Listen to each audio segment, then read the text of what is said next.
શું તમે ખેડૂત છો અને 2000 રૂપિયાના હપ્તા આવતા બંધ થઈ ગયા છે? તો આટલું જાણો. ફરી તમારા હપ્તા આવતા ચાલુ થઈ જશે. તમારા ઘરના તમામ સભ્યોના જમીનમાં નામ હશે એ તમામ લોકોને 2000ની રકમ મળશે. જમીનમાં તમારા વારસદાર કે ભાઈઓ જેટલા નામ હોય એ આ લાભ લઈ શકે છે. જેમ કે દાદા, દાદી, ભાઈ, બહેન, પત્ની, પુત્ર, પુત્રી તેમજ વારસદાર એવા તમામ.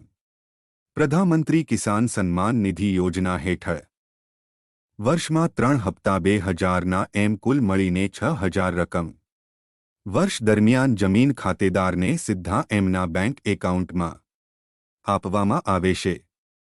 જેમાં 7, 12, 8 આમાં જેટલા નામ હોય. જેમ કે ખાતેદાર તમામ આ યોજનાનો લાભ લઈ શકશે. જેમ કે 7, 12, 8 માં એટલે કે ખાતેદારમાં તમારા પરિવારના 6 નામ હોય તો દરેક સભ્યને પ્રથમ વાર્ષિક 2000 રકમનો હપ્તો એટલે કુલ 6 સભ્યના થઈને 12000 રકમ મળે છે.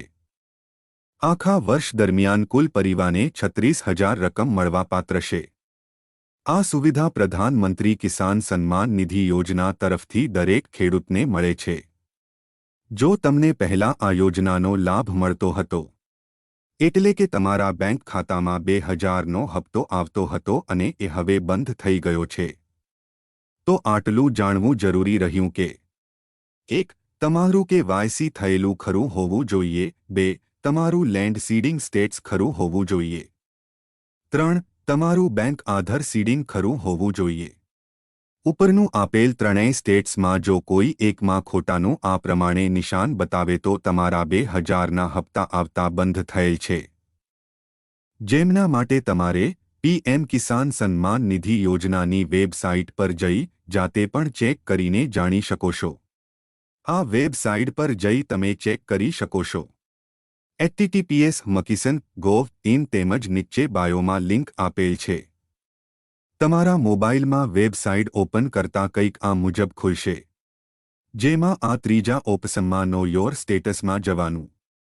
ત્યારબાદ આ પ્રમાણે પેજ ખુલશે. જેમાં નો યોર રજિસ્ટ્રેશન પર જઈ અહીં પ્રથમ તમારે સર્ચ બાય મોબાઈલ નંબરનું ઓપ્શન સિલેક્ટ કરવાનું. ત્યારબાદ તમારે તમારો મોબાઈલ નંબર અહીં નાખવો.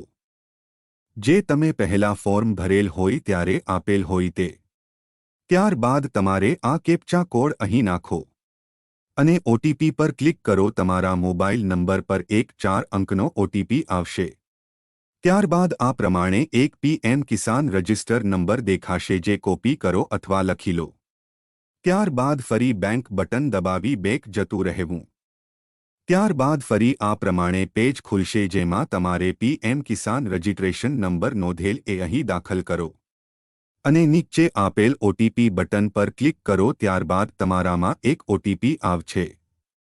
ત્યારબાદ આ પ્રમાણે એક પેજ ઓપન થશે જેમાં આ બતાવ્યા પ્રમાણે ત્રણેય ઓપ્શનમાં ખરાનું નિશાન હોવું જોઈએ. 3માંથી કોઈ એકમાં ખોટાનું નિશાન હોય તો તમારે આવતા હપ્તા બંધ થયેલ હોય. એમના માટે અમારો સંપર્ક કરી શકો છો. જેમાં અમે તમને મદદરૂપ થઈ તમારા બંધ થયેલ હપ્તા ફરી ચાલુ કરાવી આપીશું. અને તમામ યોજનાની માહિતી માટે સબસ્ક્રાઇબ કરો જેથી વહેલી તકે સરકારશ્રીની તમામ યોજનાની માહિતી તમને આ ચેનલ પર મળી રહે. આપનો ખૂબ ખૂબ આભાર.